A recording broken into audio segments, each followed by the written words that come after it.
Welcome to this week's episode of Markets Unscripted. Once again, I'm your co-host, Matt Caruso, with my co-host, Jason Shapiro, bringing you all of the important news, unfiltered, unbiased, so we can really understand what's driving these markets. If you enjoy this podcast, like, subscribe. We're going to grow this thing and get a lot of great content coming out to you. Jason, how are you doing this week? I'm good, Matt. How are you? Good. So much to talk about as we kind of start to approach the year end. I think the main thing we can talk about today is the Fed, which is coming up on Wednesday, but there's just a lot of other elements, other stocks we've been following. I think it'll be good to follow up on. But looking at the Fed, which is going to be the big thing for this Wednesday, and this is really what everyone's kind of looking at, why it's pushed up small caps recently, which have been outperforming in hopes of a rate cut. But this really is going to be an interesting meeting because in my view, this is like the last important meeting for Powell because Trump's about to nominate the next Fed chair, and we'll kind of have like a period of time where Powell's still making decisions, but he's not really the man in charge anymore for some time. So looking at how we're kind of approaching this, it's interesting. If you look at the market itself, it still shows like it's pricing a lot of easing. Copper's been strong this past week. If we look at high yield debt, it's been strong. So it'll be, I think it's unlikely that Powell kind of shocks markets here on his way out the door. I think it's going to be a lot about how much of a broken up Fed board we have with these decisions. And also, I think more of a talk about QT. But what are your thoughts on it in general, Jason? Yeah, the only thing that, if I'm going to have any worry, it's the fact that I'm just not sure what the coming new catalyst is, because all these things are sort of known, The AI boom, that's pretty well known at this point, right? The Fed cutting rates into an AI boom. Trump's new guy who's going to be, we have to believe, dovish overall, right? Means Right. more interest rate cuts. All this technology capex, deregulation, deficit spending, S&P earnings growth expected to be very high, global stimulus everywhere. These are all things that are not surprises anymore, right?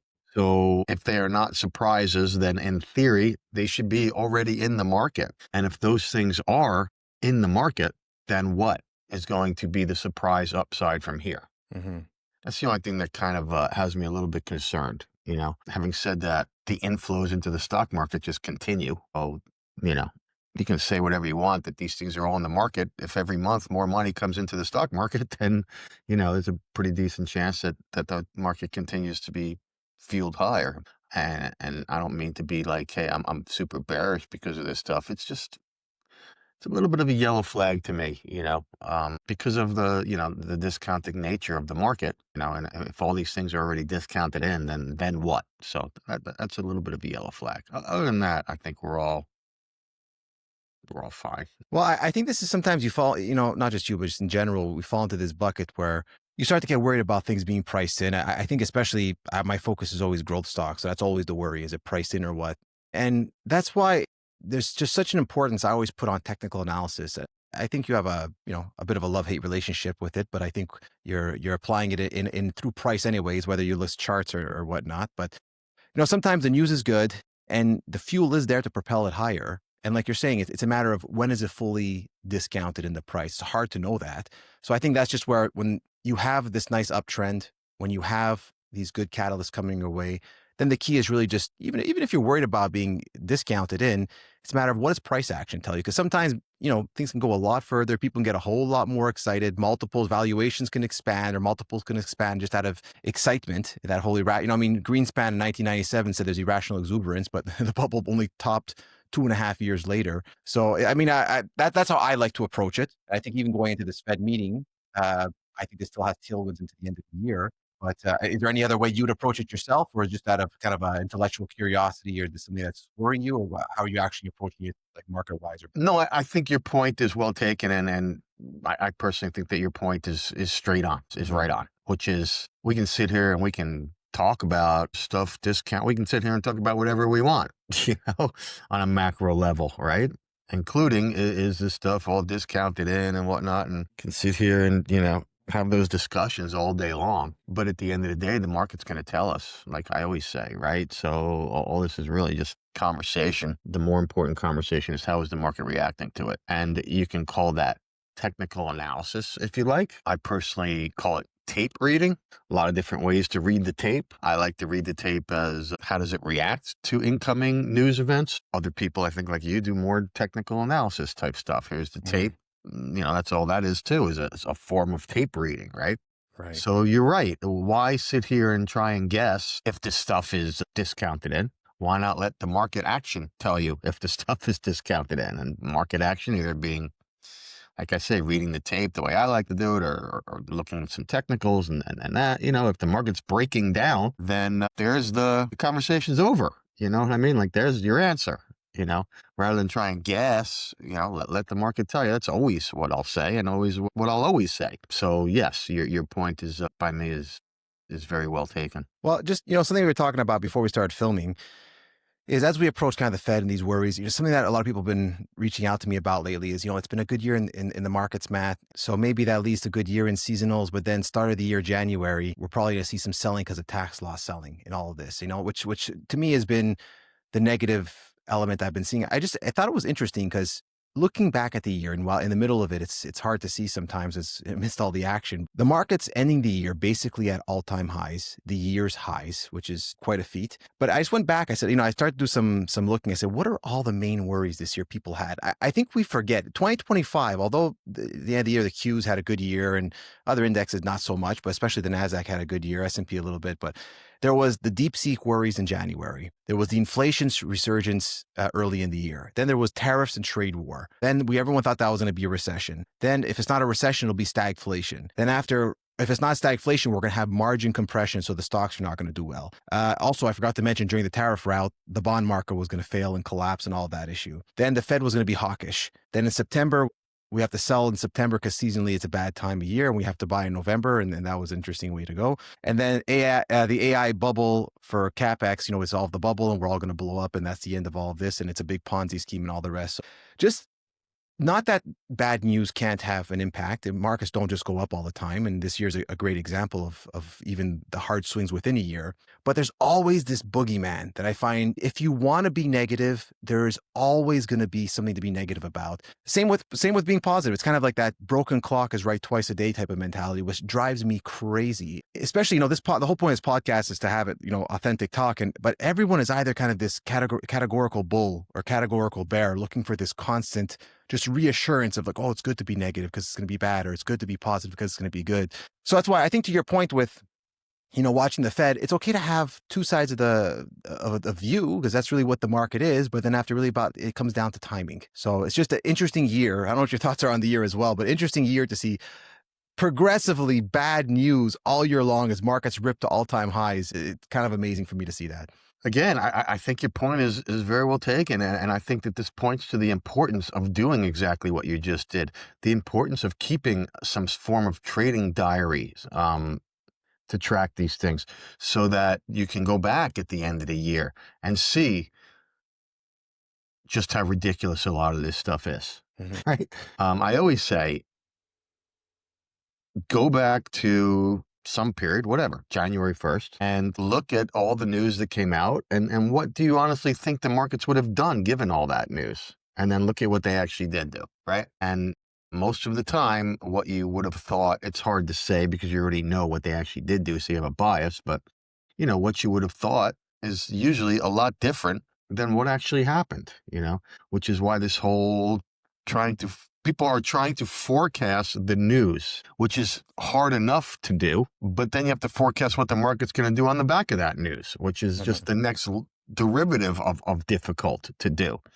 So I think it's just so important to just keep pounding that into your head. I actually did a video on YouTube this weekend, which was all about how your opinion means absolutely nothing. Mm-hmm. And that's why, because my opinion is, the tariffs are going to be negative for the economy. Okay, good for you. But what does that mean for the stock market? Like, first of all, is your opinion right or wrong? We don't know. And second of all, even if it is right, did you get the market right? Which is all we care about. We're trading the markets, right? So the whole exercise ends up being an exercise in futility. And it all comes back to, like you say, what's the timing of it? And that is what reading the tape and watching how the tape reacts is going to help you. Let the market tell you. It's all right there. I say this again and again, but that's because it's the truth as I know it. The market will tell you rather than you tell the market, And if you think it's going to be the other way around, you're going to have a problem. the market climbs the wall of worry, right? So you're not going to get short because of huge bearish reasons because the market climbs that wall of worry, right? Mhm. Those bearish reasons are there now and they slowly go away. And therefore the market slowly goes up as they go away, right? That's what climbing the wall of worry is. The market is a discounting mechanism. So that all this bad news that it's already in the market. So unless you know it's going to get worse, which you don't know, you just never know.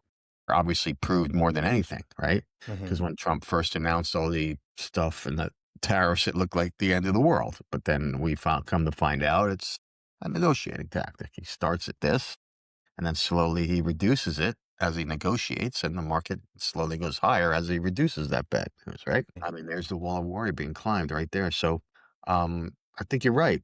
I think that what time has also told us is that this is a dangerous statement, but you were talking before, do you want to trade it from the long side? Do you want to trade it from the short side? I would say you want to trade it from the long side or the flat side. Mhm. Trading from the bear side of the stock market I'm talking about. You know, does the market go down sometimes? Of course it does. Does it go through a period of a few years sometimes when it goes down? Of course it does. But over time, it has upward drift. And if you're going to trade from the short side, it's an extremely difficult thing to do. You have to be trading a lot less size short than you would ever trade long Mhm. because you're fighting upward drift over time. After 30 plus years, 35 plus years of doing this, and trust me, I get the short side, right? But it's such a bad thing over time because if you actually manage to make a bunch of money trading from the short side on a trade or a series of trades, that's honestly what I have found, not only for myself, but for many, many traders, the worst thing that could possibly happen to you because the addiction of trading from the short side then takes over and you will end up losing money over time. Well, I find the short side gives people the feeling more than the long side. The short side gives people the feeling of I knew I was right because you're kind of fighting the system. I think especially a lot of traders, if you get into trading, you're usually a strong-minded person, and so I find there's a typical character for most traders, not all traders. So I think that's the appeal of the short side is like everyone was overly optimistic, just kind of following good ideas, but I knew it was too expensive. I think that's the addiction of the short side. I always say that shorting the stock market is like taking heroin. I wouldn't be surprised if the same chemical reactions are involved there in the brain, the endorphin, or whatever you call them. But because I've been there, look, I can specifically remember making a bunch of money one day, shorting the stock market when I was working in New York City and being on the train on the way home and just feeling like I was the king of the world, looking at all these people sitting on the train going, oh, what a bunch of suckers. You know what I mean? Look at me. The market got crushed today. All these suckers lost money in their whatever accounts. And look at me. I made a bunch of money. I'm the hero. I'm God. Like you fall victim to that when you make money on the short side and it becomes very addicting. And the issue with it is that over time, the market goes up. So, the combination of those two things I find to be very, very dangerous over time. And that's what you always have to remember is that that's what this game is about. It's about creating wealth and growing wealth over time. Any one trade can work, you know what I mean? And that's fine. Flip a coin. But if you're going to get into the habit of trying to make money shorting the stock market, you're making things a hell of a lot more difficult than they need to be. And this is already hard enough. You can go flat if you think the market's going to go down. Okay. And if the market goes up, okay, you missed out on making some upside, but at least you're not losing money. Well, it's funny because you mentioned before either be long or flat. Flat, for those who don't know, means have no positions or be in cash, and that's something I took on a long time ago. Like the short side never really appealed to me early on. Like same thing kind of thing. Like, oh, I can make money from the short side. So the initial idea is I can make money on the way up, the money on the way down. I'm just like constantly making this money, but the amount of distraction it takes away from the main strategy. I remember back in 2010, I was fortunate enough to meet William O'Neill, who's was founder of Investors Business Daily, legendary type of investor, and some of his early trades were the short side. Even when he talks about how he kind of built up in the 60s and the rest. So among the conversation was, Bill, do you still look for shorts? I know you don't talk about it because it's not popular. Do you say? He's like, you know what? He's like, the biggest opportunity is on the upside. You can make so many multiples of your money over time. He's like, on the short side, there's just so much a stock can fall. He's like, I prefer to just focus on the next really good idea and take a rest in between, like when I'm, very invested. And I think there's a lot of that people don't understand or they underestimate is also, the amount of effort it takes to find these good ideas. And I found, I don't know about you, but I found the psychological confusion. If I'm playing the short side for something and then after good longs come up, I'm not looking at maximizing my longs anymore. I'm really about, like, my mind is actually focusing on you kind of salvaging the short or getting the best out of the short. So I've tried to run multiple strategies and long, short. I found psychologically it's difficult, and I tend to underperform because I don't have a strong focus. I don't know if you felt the same, but that's my general view on shorting that I've taken. Just another example of the dangers of shorting. And if you speak to enough people who have been in the game for a long time, like Bill O'Neill, 99 out of 100 will tell you the same thing, about trading the short side. And these are not stupid people, these are people that have done it. We've all done it, right? We all get the sexiness of making money short the market, but spend enough time in the market, spend enough time in this business, spend enough time doing it. And I think that you will find that over time, it's much better to focus on the long side for a million reasons, including the ones that you just talked to. And if you don't believe me, then hey, who am I? I'm a guy in a sweatshirt. Talk to, listen to William O'Neill. I don't think you can talk to him anymore because I think he passed, Yeah, right? that's the way. Yeah. But like you say, that's what he says. He knows a little bit about investing in the stock market, William O'Neill, or he did know a little bit about investing in the stock market.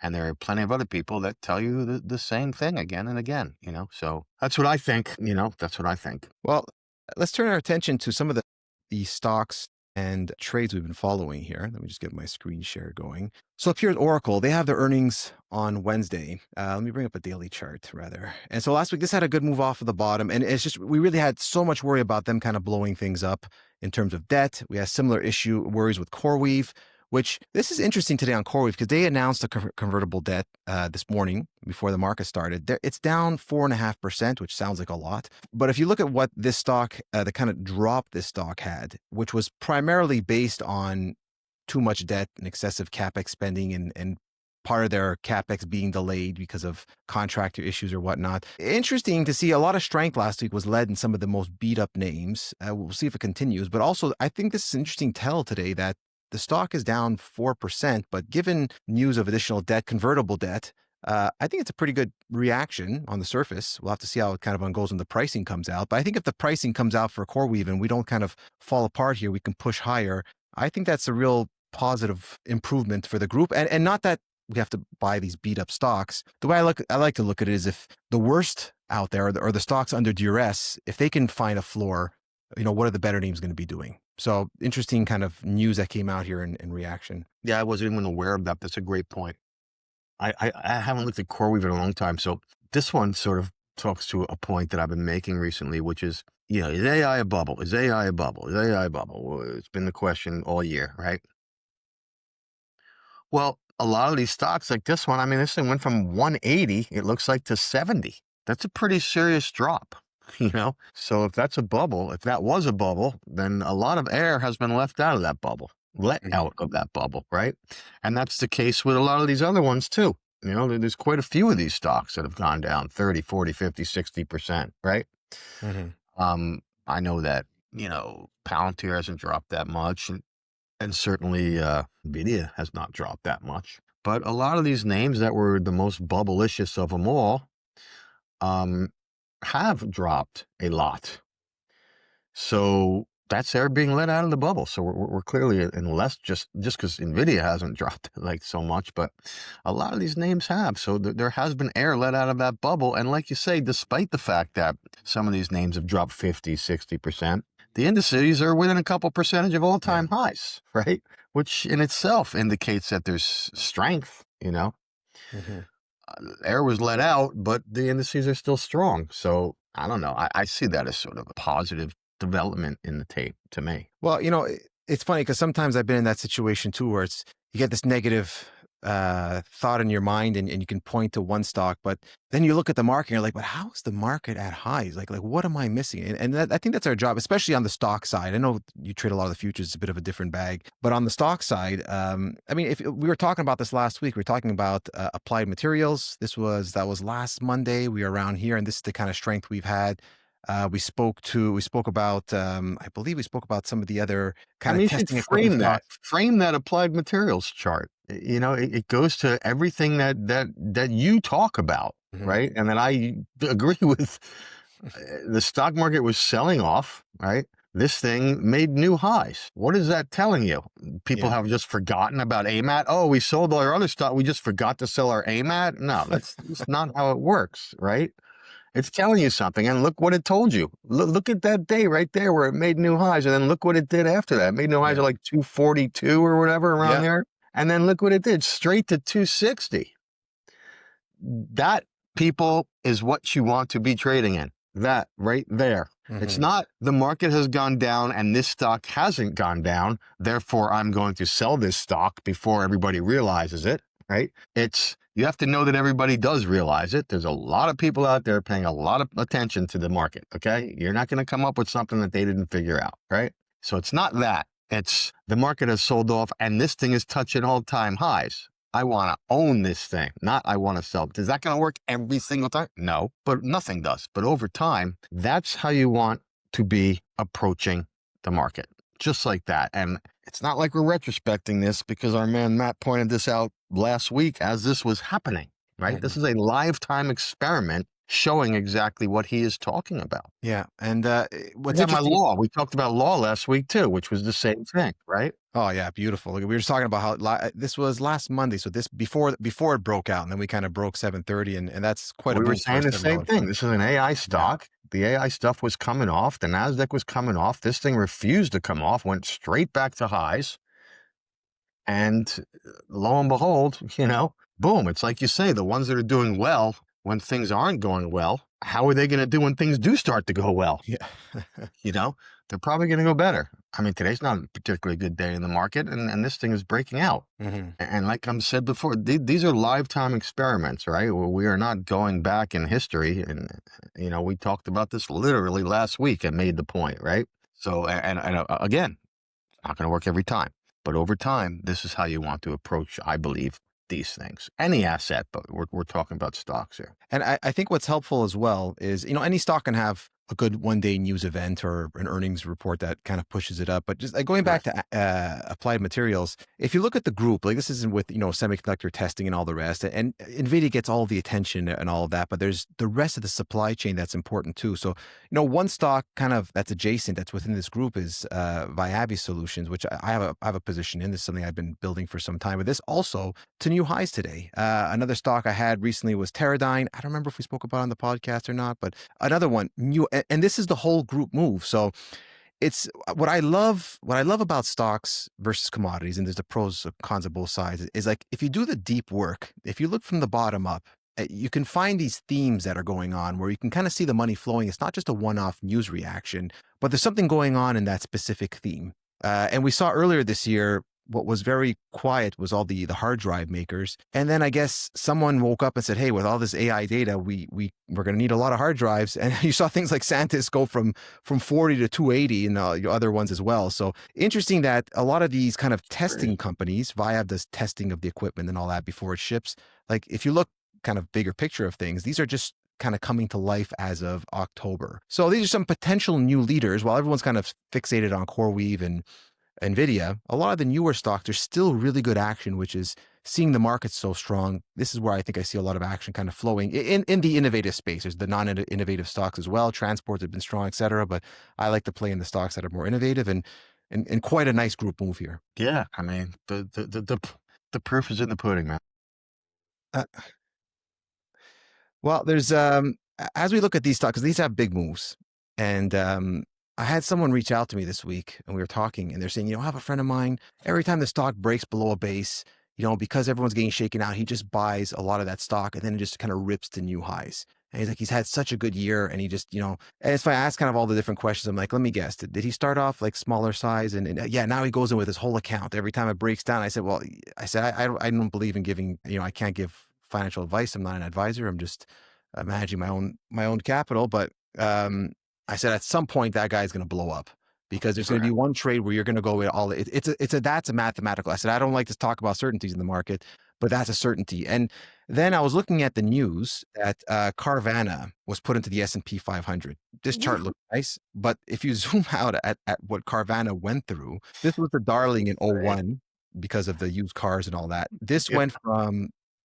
375 to what, $3 back to, but to me, this is not a an example of like, oh, just, buy and hold on. This is an example of how you can be right and still be totally blown out of your stock, out of your portfolio, out of your account. This is a perfect textbook case of like why you need a plan. You need a strategy. You can be dead right on what you think the stock's going to do, but have some kind of guardrails to protect yourself. Because I mean, you're down 99% and then you're up, I don't know what percentage. A I think lot. this is crazy. That's insane. That's really insane. It brings to mind, I think, a few thoughts. I think you're right. Someone that does that is going to blow out. The guy's had a good year doing that this year because guess what? We're in a bull market. Mm-hmm. Those kind of strategies will work in a bull market, and there's a lot of heroes in a bull market. But you better know when the bull market ends so that you can stop doing that. Because when the bull market ends or even takes a pause for a while, that kind of thing will blow you out. It's just that simple. You're buying something when it breaks down below a base because it's whipping everybody out. Yeah, that's great as long as it's a bull market. But as soon as it becomes a bear market, those things that break below the bases are going to continue to break below the base, and they're going to continue lower because it's now a bear market, and you're going to get your ass kicked. So again, this game is about making money over time. And a lot of the times, the things that make us money, sometimes, in particular during a runaway bull market, are the same things that will blow us out when that bull market ends.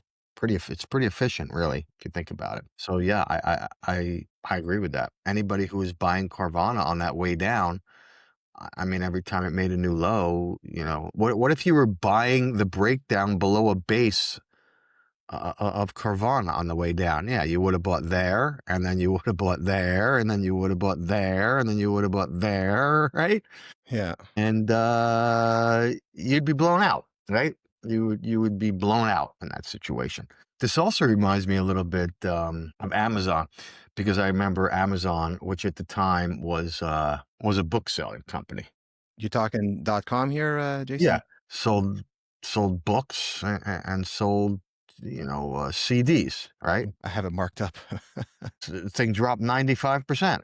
Oh, Yeah. look, you already got it marked up, so you were doing something here anyway. Thing dropped 95%, along with a lot of what turned out to be companies going to zero, .com, and a lot of these. But this was the first one, if I remember correctly, that ended up taking out the old high, right? None of those other ones ever did. Yeah. So where did this one take out the old high? There. I guess here in 09. Yeah. Okay. So in 09, it took out the old high. It was, from what I can remember, the first sort of, I would call, major internet company that took out the old high. And then look what it's done from there, from 6 to, 227. Yeah. all the way up to 240, right? I think that's interesting. That's always been something that I look at now ever since this. You have a group that was in, let's call it, some sort of bubble phase. The whole group gets crushed, and then the stocks that come back first and make those new highs first are the ones you want to be involved in. And this was the perfect example of that, right? Well, it's one thing that's interesting is, especially with stocks, maybe you can chime in on commodities or whatnot, but the point I was making is to my friend was, a stock is not a static thing. Like that company that was worth 100 that's now at 50, you're not buying the same thing that existed 3 months ago. It's like, let's say you want to date a person, at 40 versus 20. It's not the same person exactly that you knew at 20. So the price, I don't want to say the price you may want to pay, but that may not be the person that you want to be involved with. So, stocks are a change. Like Carvana, even though it came back up, the lesson is not that, if you'd stuck to your guns, the company came back. I mean, they were so close to bankruptcy where you would have been wiped out. It wouldn't have mattered. And the truth is, at the depths, we didn't know the company would even be able to turn around. And no one did, not the investor. I don't think the CEO knew about it. I mean, even Musk, before he was talking about when he was sleeping on the floor of the factory because he thought Tesla was going to die. This was like before the 2020 liftoff where they got all that traction and all. Yeah, I remember that. It's like he didn't know 1 year forward what his stock price was. I mean, he hoped for it. He was working at it, but he didn't know what it was going to be. So this attitude of like, the stock is down, so it should be back up here at this point in time. That has no bearing at all with where the stock will be in the future, because that stock will not be the same company in the future. They'll have different competitors, different products, different uptakes, different revenue. And by the time you figure that out, it'll be too late. The tape will talk first. I mean, look, Amazon is not the same company. right? Right. Like I say, back then it was a bookseller, Hmm. books and CDs. That's what they did. They sold books and CDs online. And then they got into the cloud business, right? I mean, obviously their book and CD selling business expanded as well. Now they sell every single thing under the sun. But let's face it, they got into the cloud business, which had nothing to do with what they were doing. That's not an online retailer, right? The cloud And when didn't they exist when they started. didn't even exist.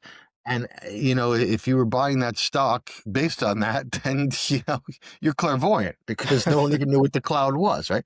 And by the way, when they started investing heavily in the cloud thing, there was an article, I believe it was on Business Week, on the cover of Business Week. It was either Business Week or Forbes or one of those magazines, saying what a mistake this was, that they were getting out of their area of expertise and that was a mistake, and what the hell were they doing, right? And likewise, in their area of expertise, the other argument was it's low margin business. That's never going to scale. They can never it'll never be profitable.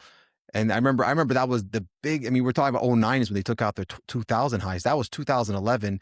Every analyst thought, oh, they're never going to be profitable. It's just amazing to see that kind Right. of. So that's the point. And again, if you had looked at it the other way that we've been talking about, that you don't want to look at it, you would have said, well, gee, Amazon has come all the way back.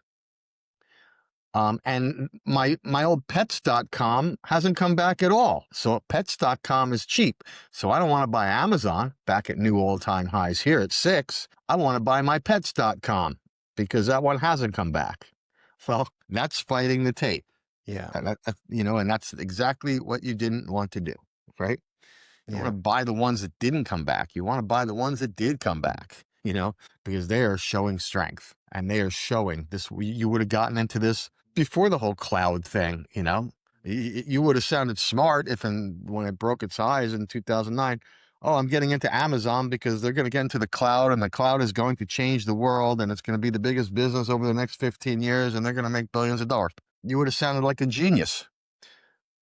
Or you could have just bought it and said, well, it's the first internet stock that I see that's come back and broken new all-time highs. I don't know why, but I'm going to buy the freaking thing because the tape, you're just as much as a genius if you did that than if you came out with the reason why, right? Who cares why? The tape is telling you that's how we play the game. And what's interesting is I find that's like a big picture view because you're looking at that top. That's true for every bear market. That's true for every decent correction. Even in November, like the markets, the NASDAQ fell almost 8%.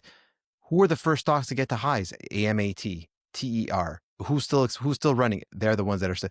And it's not just the advance as well. It's the stability of the move, because any stock can have like a powerful run off the bottom. People will point to, oh, it's down so much. It had a quick double off the bottom. It's all risk reward, man. Like, yeah, you can maybe get that 30%, 40% very quick pop off the bottom. But if you're in Carvana from 400 down to $3 along the way, you're pretty much torched. So the risk reward is a big part of it too. I think a lot of people kind of gloss over. It's the most important part of it. People do gloss over it.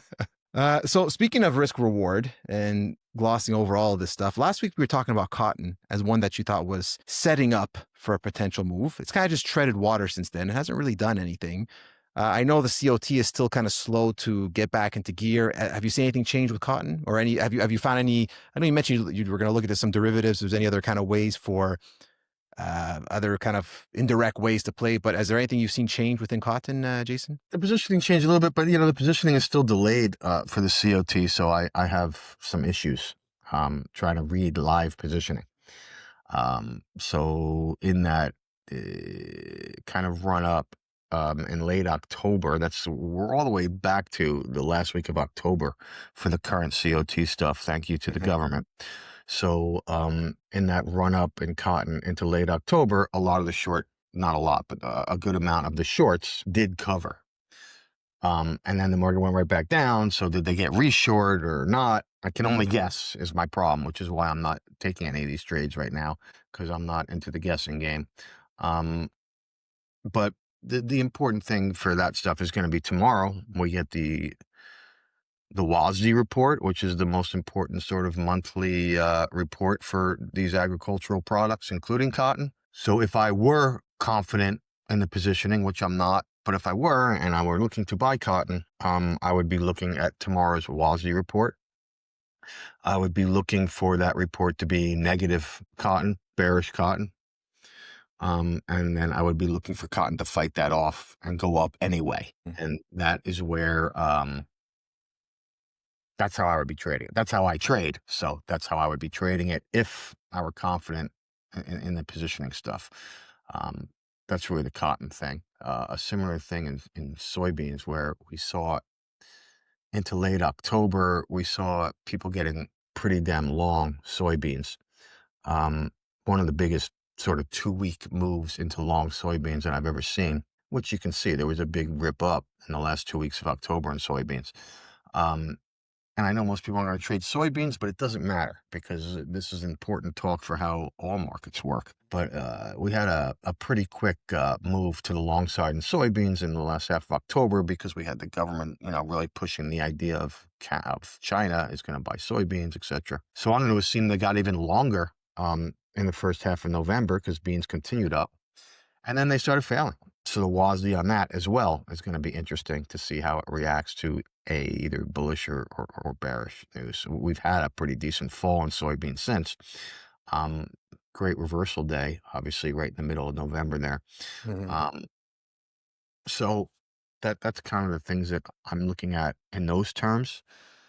As for the rest of it, clearly the FOMC,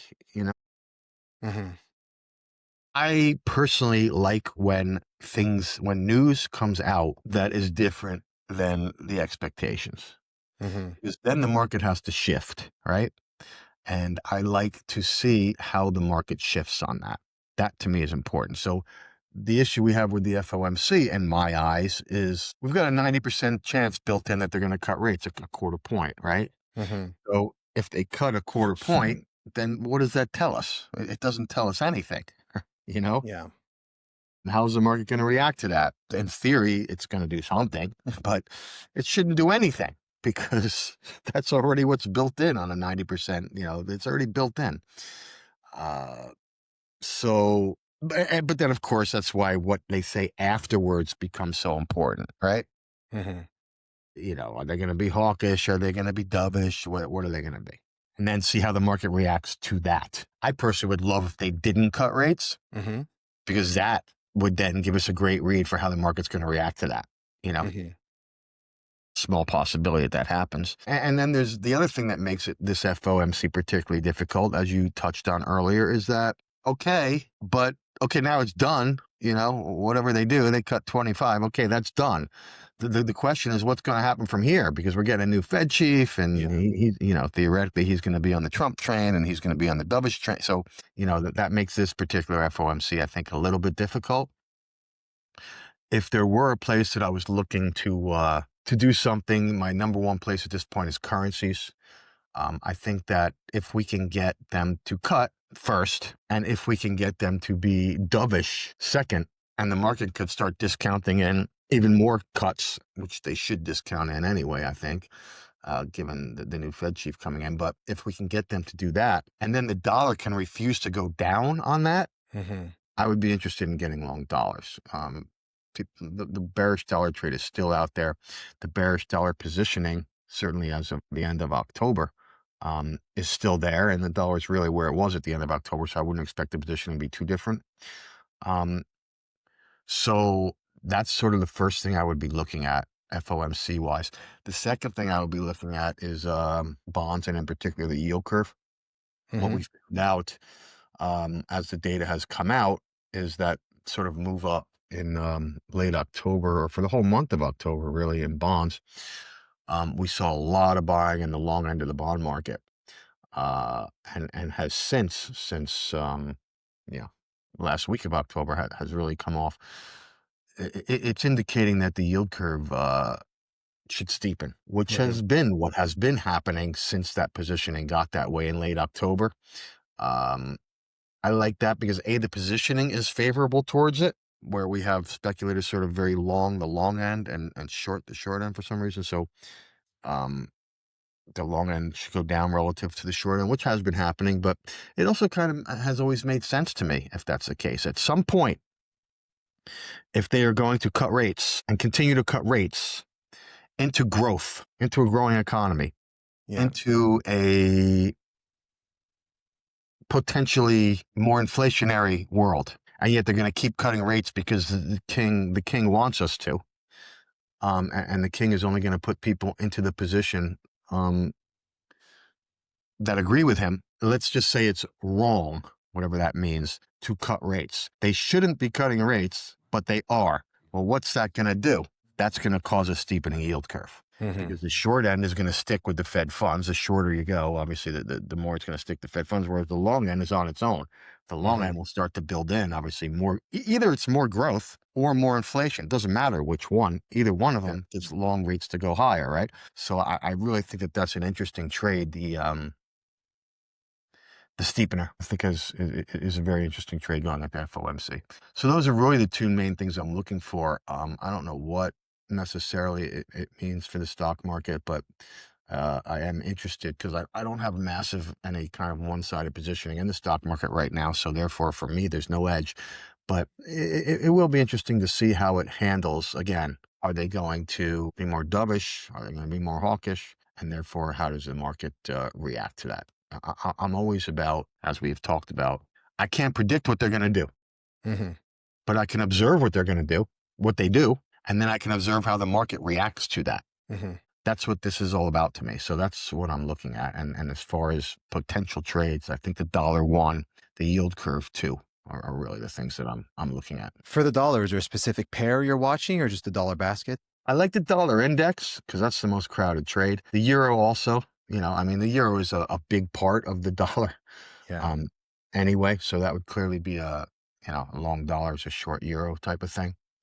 We did have something today, I believe, out of Europe where they indicated the potential for higher rates. Do you have an intraday chart on that? I guess could work here. Right. So you see that move higher in the middle of the night there, all the way back, 3 a.m. Here. 2 a.m. Right. That was, I believe, on the back of some positive news for European interest rates, indicating higher rates, which should be bullish euro.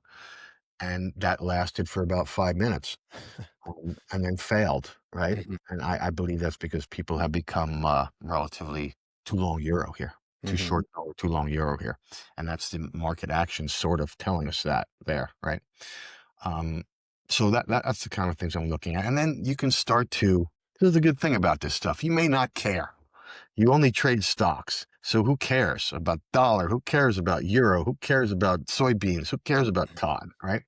But the point being, if there's a decent risk reward to the idea of the dollar going higher, if you're doing your homework, there are stocks that are correlated to higher dollar, right? So you can now go through your list and say, well, what stocks benefit the most from higher dollar? That shouldn't be that difficult to figure out. Here's a list of 8 stocks that have historically benefited from a stronger dollar, that are correlated to stronger dollar. All right, well, let's take a look at those charts. How are they doing? Are they trading well? Are they trading poor? And maybe you got one that, even though the dollar's not on highs, hey, this stock is. And then we go back to what we talk about week after week.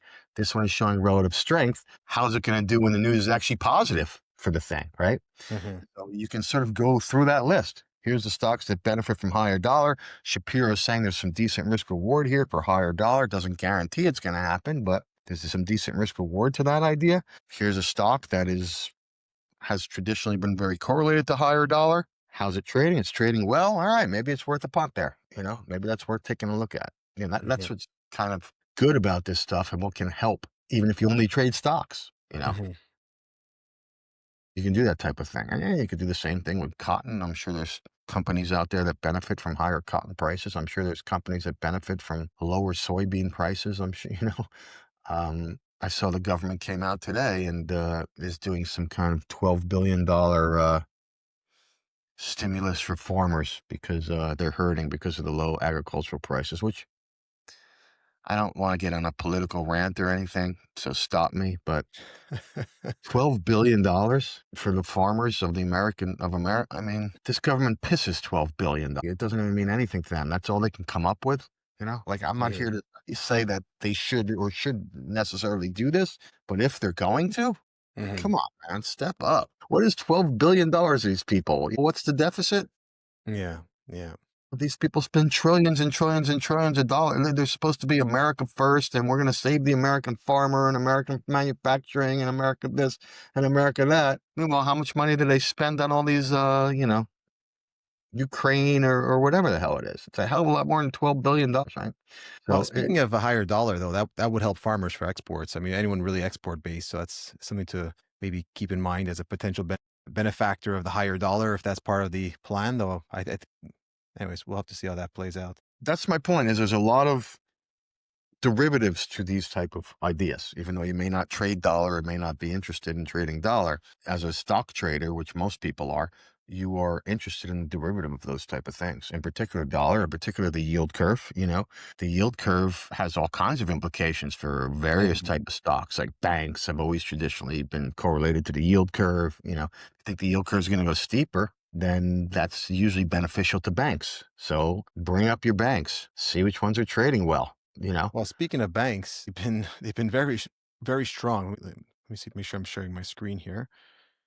Let me get that up here one more time. If you look at JP Morgan, just about touching all-time highs. If you look at Citi, new highs. I don't know about Goldman, but Goldman new highs. So I mean, definitely interesting setup there, Jason. No, and there it is, because the yield curve has, since really end October at the least, has been steepening, which is theoretically beneficial to the banks.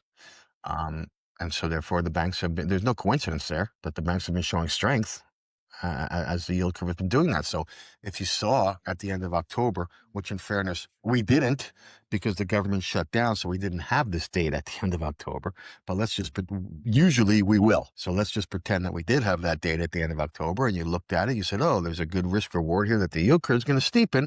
Mm-hmm. What benefits the most when yield curve steepens? Banks. Which banks are trading the best? Citigroup. Let's get into Citigroup and let's trade it. Let's figure out where our risk reward is and all that. But and figure out where our entry is, and you got to figure all those things out. But the first idea is, what's the general idea? And now the general idea is let's look to get long banks because of the yield curve thing. Okay, well now you got to time it, and you time it however you time it. If there's a technical indicator you use, or if there's a tape indicator however you do it, you do it. But the first thing is, what's the general idea? But funny enough, years ago when I was making markets, I traded mostly the gold stocks, and back then I also wanted to apply relative strength analysis, but it didn't work the way the traditional ways are done, because it's an ironic industry, because gold's one of the calmest assets of the world and longest lasting and all that, and the miners are some of the most volatile assets in the whole world because there's so much uncertainty, and there's the mine flood, does the government take it over, do they need financing, etc. So when I want to apply relative strength, I developed something that I have for members. Let me bring it up here. Is it this one here? Yeah. No, wrong one. And what I basically built is I adjusted. Anyone can do this with math and now with all this kind of. This is the way I do it. Basically, I look at the past 3 to 6 months, but I adjust the stock's relative strength based on its volatility, because I couldn't compare the miners to gold, because whenever the gold would go up, the miners would look good, or whenever gold go down, they would look bad. And I want to know for their specific volatility, how are they doing? So you can look at us with this kind of approach. If you think about it and you rebuild it that way, it's something that I talk about. You can find on YouTube if you look up Caruso Adaptive Relative Strength, if you want to learn about how I built it or my thinking behind it. This kind of helps you to bring up like any asset. You can compare it to anything, to the S&P, but it'll adjust based on the volatility of that asset. So something like a Citi may not show up on traditional relative strength scans if you just look at pure price performance. But if you look at how it's acting, the blue background indicates it's outperforming the S&P for its level of volatility. So another kind of way you can use that same kind of concept, but adjust it for what your purposes are. I think that's a great idea with anything. Mm-hmm. Adjusting something for volatility, I think, is an extremely important concept, especially when you're looking at relative strength, right? Mm-hmm. Without a doubt, I think that's an incredibly important concept. It's irrelevant almost if you're not adjusting for volatility. To tell me that this stock is up twice as much in the market, so it's showing relative strength, okay, but historically the beta is 2, and truthfully that's just normal. That's what beta is 2 means. Yeah. So a beta adjusted in terms, that's really all that means, right? In terms of an individual stock. But yeah, and of course there's difficulties because the beta and it changes. It's not static, change over time. So it becomes a little bit quick. But like you said, you did 6 months, you pick some reasonable look back period to do it. It can't all it's going to do is help. Yeah. My holding period is always Perfect. 1 to 6 months. So I built it for 1 to 6 months, but that's why everyone adapts it to what's best for them, for sure. Right. No matter what, you're never going to get the perfect number because there's no such thing, but you'll get a number, and that's better than no number, right? Mm-hmm. That's going to help. But yeah, adjusting these things for their volatility relative is, I think, an important, a very, very important concept. We have people on our Discord that do a lot of this type of work. Mm-hmm. And fortunately for us, they share it because that's what our Discord is kind of all about. But yeah, I think that's extremely, extremely important. Okay. So, as always, a very fun conversation. We had an email come in this week. It's our first mail that we got, Jason, and luckily it wasn't hate mail. It was a nice question that we. I saw a question for Mark. I was a little bit worried, but it was a nice. They didn't come in and say Shapiro sucks and you suck. And No, it was a nice email. They said they're enjoying the show. By the way, if you are enjoying, like, subscribe, and if you want to send us email, you can go to marketsunscripted.com. We'll have something there. So if questions come in, we'll try and address them on the show when they come in. But this is from Jimmy. He says, I'm enjoying the podcast and all the rest. He's like, but I have 2 questions for you guys. See if you can address any of them. And one of them is, what would you recommend for someone who is trying to become a full-time swing or position trader? I mean, I know we already discussed on past calls, Jason, that it's difficult. It's not for the faint of heart. You probably need more capital than is required. So we'll put ourselves in the shoes of not whether or not it's difficult or not, but like if it's something that you want to do, people see yourself that this is path. They like the idea of it. They see what I've done, you've done. I have my comments. I'll keep them for later. But what would you say to somebody who is, they've determined this is what they want to do, and so from a helpful, perspective, what would you guide them to? Hearing what you're saying, but I'm going to say this anyway. The first thing I would tell them is don't. Okay. You can rag on me all you want about that. People are like, oh, everyone says you got rich being a trader, and now you're telling other people don't. Okay. I also went broke more than once being a trader. Mm-hmm. Okay. And if you're going to say I got rich, the reason that I got rich was because, quite frankly, I got into the business. I went and worked for hedge funds. I was trading other people's money, right? So I was getting a percentage of that, Even now, if I manage $150 million and I'm getting paid 30% of my P&L, then it's like I'm managing $50 million for myself, with none of it being mine. That's how you, quite frankly, get rich doing this, right? Doing it for yourself as a primary source of income. Oh, and by the way, while I was doing that, I was getting paid a good salary. So just keep that in mind. Doing it for yourself as a primary source of income is probably the single most difficult thing you will ever do financially in the history of your life. I have no problem with being a trader, trying to be a trader, giving it a shot. We try to show people, I try to show people, you try to show people tricks of the trade, what the rule book is for trading. That's why we're doing this, is to help people that want to be traders. But what's going to help even more than all these other ideas is don't have it be your primary source of income. Because when it's your primary source of income, first of all, you're never going to be able to compound it because you have to pull money out to pay your bills. Yeah. Second of all, the risk is so high, right, that it makes it that much more difficult. We've talked about this in the past, right? How you really need to surround your life in a way to increase your level of success, right? So look, if you have a few $1 million already, you want to put a few million away and then trade with $1 million. Okay. That makes sense to me. If you're talking about you have $100,000, now you want to become a full-time trader and live off of that, I'm telling you, you're crazy. Yeah. I always say, be a lawyer, go to law school. That's my famous line, right? But with AI, I don't know anymore, Jason. That's going to have its own problems. No, I have to come up with a new line, obviously. Well, you own law.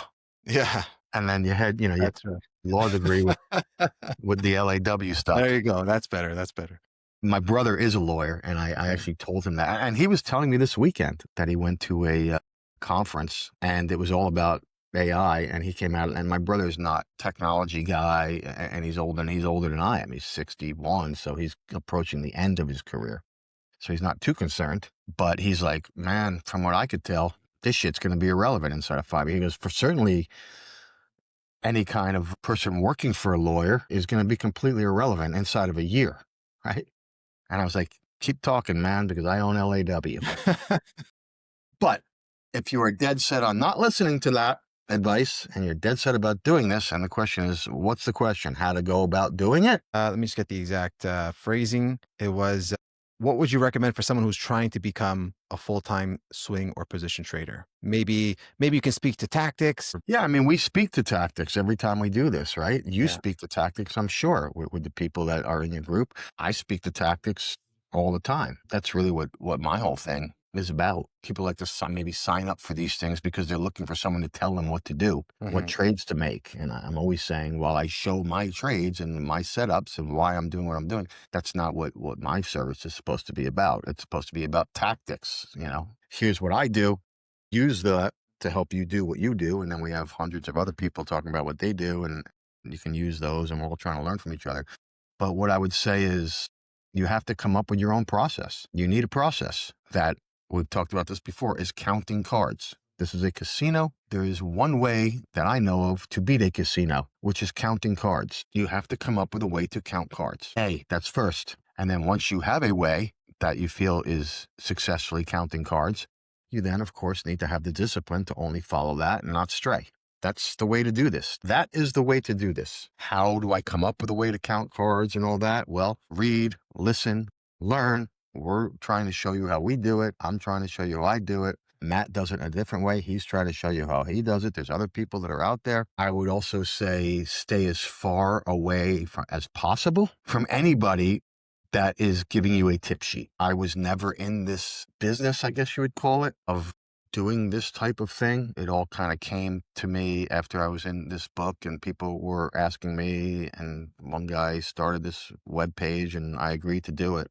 I never knew any of these people or what existed out there. And as I've gotten into it, I've now witnessed a lot of them because we have people join us and tell us that they joined this guy and that guy and the other guy and how much money they lost. You have to stay away, as far away as possible from these people, because I can promise you 99.9% of them are scammers. And it sounds good, and they're great salesmen, and they will tell you about how 90% of their trades make money and this and that, and it's all lies.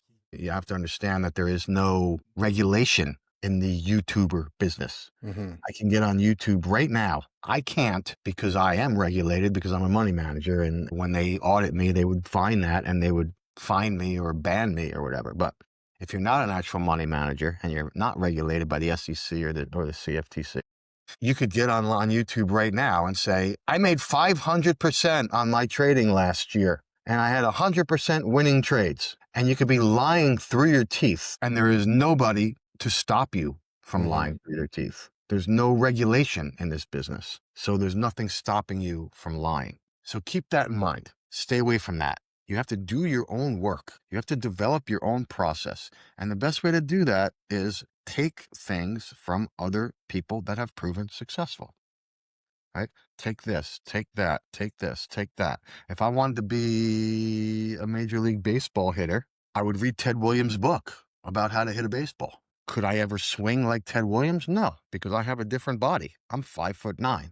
Ted Williams was a tall man, tall, lanky man. So his swing is going to be a certain way. I'm never going to swing exactly like Ted Williams. Doesn't mean that I can't learn from Ted Williams' book about hitting, about how I can swing, right? There's other people that have books about baseball hitting as well. I would read all of those, and I would take from each one what would fit me best. I think it's the same thing. You can learn from people what they do, and you can take what fits you best from each one of those things. I always tell the people, like on our Discord, one of the reasons why you shouldn't copy trade me is because your goal should be to be better than me. Because I trade what I trade. And how I trade, but you can go out and take how you trade and learn from a whole bunch of different people and add the positives from all of those places, and you could be better than me. That should be the goal, right? So I think that's how you have to do it, if that's what you're looking to do. But just realize the difficulty, realize the small probability of success, and realize the importance of, more than anything else, taking losses as you are building your process to count cards. Part of counting cards successfully is to understand that even if you have the count in your favor, it doesn't mean that hand is going to work. It's about having the count in your favor 500 times and understanding that maybe you'll get 250 of those hands will go in your favor, and therefore you'll get a higher payout than you will losing. Always know that no matter how well you're counting cards, you're going to have losing hands. So you have to keep your bet size small, because once you blow out, you can't come back. So I think those are the most important things in all of this. It's not about finding the perfect system, because the perfect system does not exist, right? You're never going to find it. It's about finding a process that works over time. I am a strong believer in the fact that the people that claim 80, 90% winning trades are the people that will eventually blow out. You can look, and this isn't me talking, you can look at Stanley Druckenmiller, who is arguably the most successful trader of our time. He says that he has somewhere between 30 and 40% of his trades make money over time. I will tell you that my number is somewhere between 35 and 40% of winning trades. But that's what this game is. It's about making $5 when you win and losing $1 when you lose. That, I can't say it enough, and I can't say it strong enough. That is what this game is, right? Making $5 when you're right, losing $1 when you're wrong. When you're trying to build your card counting system, that is what you need to be focusing on. Best piece of advice I can give, other than don't do it. But if you're dead set on doing it, that's the best advice I can personally give. I agree with pretty much everything you said. I would say, just to kind of elaborate on some points, would be one, whatever system you pick, not only because you said it's not a perfect one, but it should be best for your personality.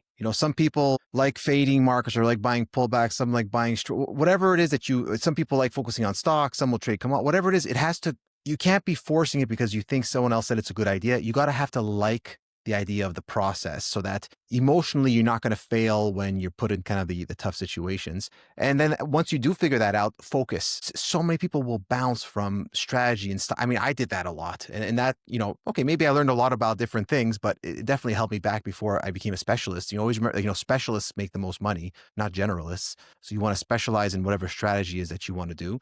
Rather than thinking about strategy, the way I usually will tell people, if you really want to trade for a living, how do you do it? Well, I think there's a couple of windows in your life where it's best suited. Is if you're very young. I started as a teenager. Like, I lived at home. Like, after a bad day of trying to trade and going crazy, like, I went to go sleep on the couch and then supper was ready for me. So it's a different scenario than when you're 40 with 3 kids and if you have a mortgage and all this kind of stuff. So if you're young, you can blow up. You can start with a little bit of money. You can learn some big lessons, come back, try again. Worst case doesn't work, you get a job, your life's not ruined. So very young is a good time to try, but you don't have the capital, so you'll probably end up getting into something else anyways eventually. I think the golden way to do it is you spend 5 or 10 years learning what system is right for you. You enjoy it as you're working at a job, and then say, hey, look, I want to retire or take an early retirement. I built up enough capital where my pension's taken care of. Plus, I have this other amount of money that I have learned a strategy and a process. 1, I enjoy doing it. 2, I think I can make some good returns. And if I really nail it at some point, wow, I can really increase my wealth. I think that's probably the best way you're going to get to it. And third, which is not very helpful, is if you're independently wealthy at 35 years old, well, you're trading to make money, but you don't need the money. So you'll probably be good at trading and making the money, but it's not so helpful because you already have the money. And that's the reason most people get into trading in the first place. So it's a bit counterintuitive. So I think if you look at it and that's really from thinking of it as making it work with your lifestyle in addition to just succeeding. So I think those are the ways I would go about it. And I mean, those things can't be said enough. Yeah. And they also are things that nobody's going to listen to, unfortunately. Most 99% of people are not going to listen to, but we say these things, and there's many people that say these things for a reason, because they are true. No one's trying to trick you out. We don't want you in the market because you're going to take our money away. That's not the point, right? We are saying this for a reason because we've been through it. And I think your points are extremely valuable. Do it for 5 years on the side. Yeah. Let that prove it to you. If you're successful having 5 years, and let it be through a bull and a bear market, And if you are successful through that, well, then you got an argument. Like, hey, screw Shapiro. Look at how successful I am doing this. I don't need to work. I can do this as a full-time job. Good. But don't think going in that that's the case. Prove it. Prove it. Yeah. And if you are good at it, so then at that point you stop, you go full-time. And then after, you have plenty of time ahead of you. You know what I mean? So yes. Like with any business, I don't think you jump into a business without doing the deep research and work and looking into it, following that business before you opened up a small. I don't think you just go and never cooked a day in your life, but decide to open up a restaurant. But most people will do that with trading. So I think just proper planning. They will. And, you got to keep your reserves. I can't say it enough. You got to keep your reserves. You got to keep your expenses down and keep your reserves large, because you're going to You're going to need those things, right? And the first time you make $500,000, don't go out and buy yourself a Porsche or a Ferrari, because you're going to need that. I did that when I was Yeah. young, and I learned later why I shouldn't have done that. That's really, and it doesn't make it sexy and it doesn't make it fun, right? But that's the reality of it. I spend to this day, because of the habits that I got into over the last 25, 30 years, I can't break them. To this Mhm. day, I spend such a small portion of the money that I make. I'm just constantly putting money away. I say, oh, what's the point? Right? Good question. Sometimes I ask the same question. But the point is, this is what I chose to do in my life. I like the game. I like the process. So that's really what it's about to me. It really, you know, when I'm I think most traders strictly love about the money, that's when I lost money. So I would say most traders, I think, love what they do, and that sometimes leads to your downfall because you overtrade. But most people love what they do, like I do. I love the game. I mean, that's why we're all here, and we keep talking about it and all this kind of stuff. But to your point, if you go into it under the wrong circumstances, something you love, you're gonna hate. So just get in there with the right circumstances, and maybe that means like we said, doing it on the side or waiting until you're retired and you have a nest, and then you don't want to risk your pension, but maybe you have something on the side apart from a pension that you can work with and then grow and have fun doing. I think those are the best ways to get the best out of it, rather than just trying to do it on your own at 28 years old as you're about to propose to your future wife. That's a difficult proposition. very, very, very difficult primary source of income. Mm-hmm. And think about the downside. Just like I talk about, think about the downside of each individual trade. Like you just said, think about the downside. You're 28. Okay. Well, what happens if you do this and you fail over 5 years? Well, now you're 33. It's going to be harder to get a job because you haven't worked for 5 years, right? Mm-hmm. Now you got a wife. Now you got 2 kids. How are you going to pay for them? If you think about the downside, always focus on the downside and then let the upside take care of itself. Don't be sitting there dreaming about how you're going to be buying this huge mansion and all these beautiful cars and go on these incredible vacations. Hey, I hope you do, but dream about the nightmare, the downside. Protect your downside as much as possible. And like you said, prove it to yourself first over a full cycle. That takes time. That's not 3 months or 9 months. A full, I mean, in the past, the economic cycles were always 4 years. That was the given, the 4 year. But that 4 or 5 years, be consistent. Be disciplined for 4 or 5 years. Really prove it. Really build wealth and understand the ups and downs that you enjoy it. Then you're in a much better place to make that judgment call.